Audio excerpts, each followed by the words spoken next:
You think the spell controlled me? No, it freed me. All my life, I've been suppressing something, not weakness, not fear, but rage. The kind that lives in your bones, the kind that whispers to you at night, you were meant to be more. I was born a prince, and yet, every day on Earth, I became something less. A warrior forced to smile, a killer forced to play house, a conqueror waiting in line for food with clowns and fools. Do you know what it's like to be the proudest fighter in the universe and still come second to a buffoon with a tail and a smile?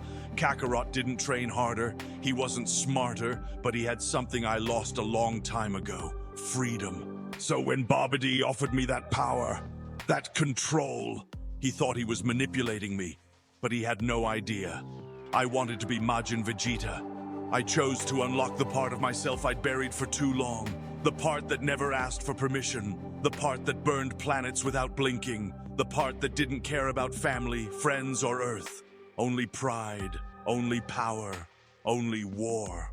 And for a moment, I felt alive again. Every punch I threw at Kakarot, every ounce of hate I released, it was mine, pure, unfiltered, unapologetic. I wasn't under a spell. I was under pressure. Pressure to be soft, to be human. And I cracked. But even in that darkness, even with blood on my hands, I saw something. I saw my son, Trunks, not as a burden, not as a leash, but as a reason. The reason to be better, to be more than just a weapon. Do you know what it feels like to kneel before your own child and whisper goodbye, to finally understand that strength doesn't mean survival, it means sacrifice?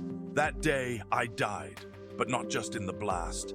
I let the monster die too. Majin Vegeta was real, but he wasn't the villain. He was the truth I had been too scared to face. You can't outrun your past. You can't bury who you are, but you can choose what to do with the darkness inside you. You can let it consume you, or you can burn it down to light the path forward. So no, Babidi didn't control me. He just reminded me of the man I once was, and the man I refused to become again. I still have the darkness, but now I wield it, not for pride, not for glory, but for those I love. And if the monster ever wakes again, he'll find me waiting, stronger, wiser, and finally free.